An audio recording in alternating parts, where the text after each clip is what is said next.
and all in all, and then having to get straight to competition basketball. Just a weird day, to say the least. Anything stand out initially just from the basketball in this game? Well, obviously, we didn't play to what we wanted to do in the first quarter, and then came out like gangbusters and hit us in the mouth, which was perfectly fine. You know, we was able to withstand that, get back into the game, make a game out of it, and they did a good job of closing the third quarter out and kind of spreading that lead, and we weren't able to get back into the game after that. But this game one, it's the first test for us. We literally been together for 9 days. As a full group, we got some returning guys, but we got a lot of new pieces that's going to play a big role in our success this year. So we look forward to watching the film tomorrow and get better from tonight.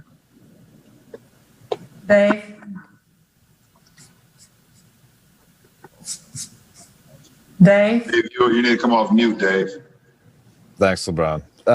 You called it a weird day, but certainly when we saw you walk away from center court holding the ring, marveling at the details of it, did you get an appreciation for it? There's a ton of references to what you guys went through last season, 17 amethysts for the 17 championships, 9.95 carats for 95 days in the bubble. Could you speak about the ring? I mean, it was just a culmination of what we've been through, in 2019 to 20. So many ups and downs, a lot of adversity, just so many storylines and so many things that happen, both good and bad for our franchise. For that to cultivate the whole season, bring it into all one moment, to be able to celebrate that moment with my teammates and our franchise.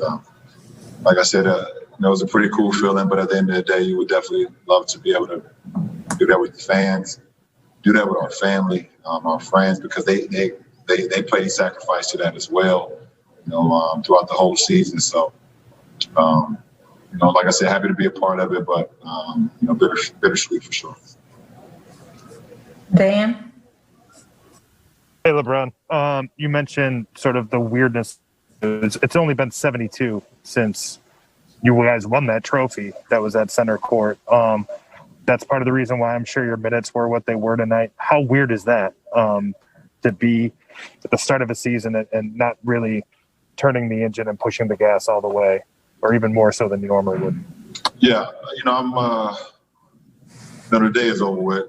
I'm very proud of what we was able to accomplish. I'm excited to move on to the next day. Like I said, it was, it even felt weird just having a basketball game today.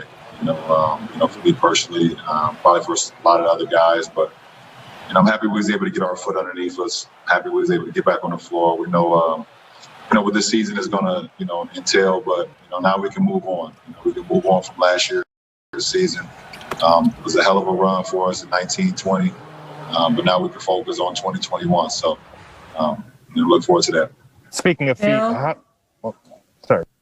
Go ahead, Dan. You can go ahead. I was just going to say, speaking of feet, how's the ankle? It seemed like it got caught up underneath you a little bit. Yeah, it did. I turned it pretty good, but I don't think it's going to stop me from playing on Friday. So got a couple of days. Obviously, how I am about treatment, so I'll do that around the clock, and I think I should be fine by Friday. Hey, LeBron, two questions. First of all, you had your phone on the court with you during the ring ceremony. Were you FaceTiming somebody, or what were you? Yeah, I FaceTimed my wife first to see if I wanted her to be a part of that for sure. She didn't answer the phone. And then I FaceTimed my mom, and my mom answered, and I showed my mom what we were doing at that point in time. Even though it was on television, I kind of just wanted her to be a part of it in the best way, shape, or form of her actually being there.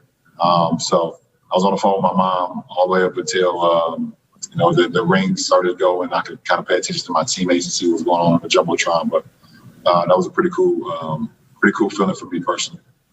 And then the second question just was, is it just hard to be back at game one and at the starting line, given that last year was everything that it was and it was such a marathon and 13 months to get to the mountaintop?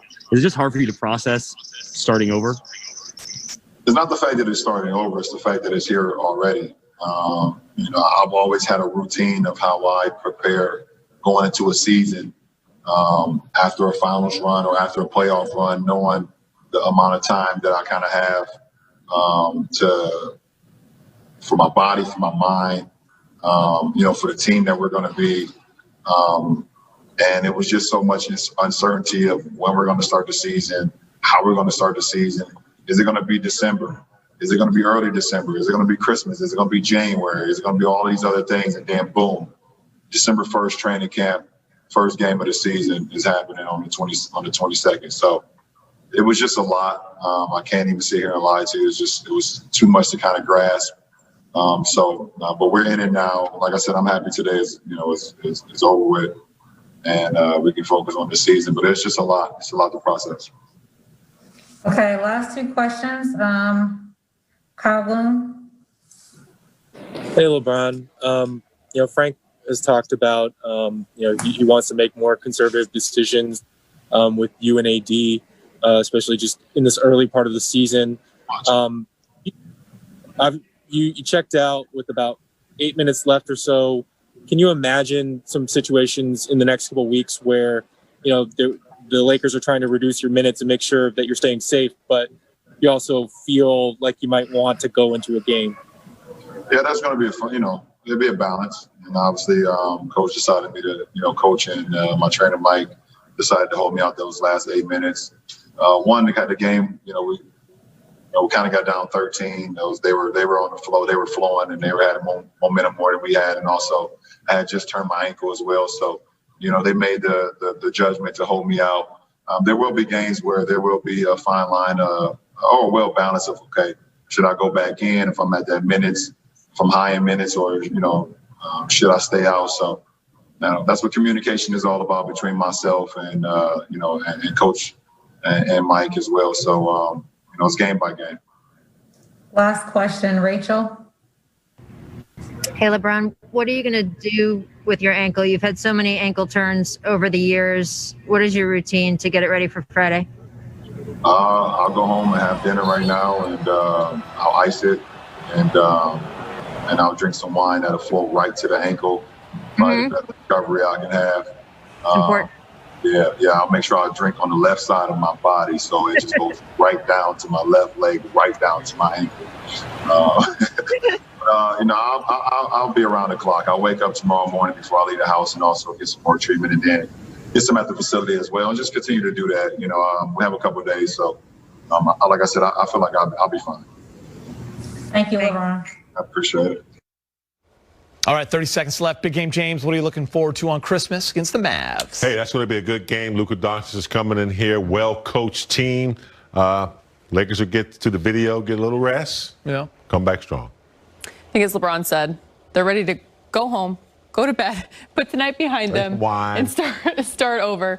And it's another opportunity for them to get better, both ends of the floor. Strange opening night, though, right? You get your rings. He's right. It's just no one there. It really continues to be. Kind of takes a little bit of your mojo away because you're celebrating, you're getting the ring, everybody's excited, then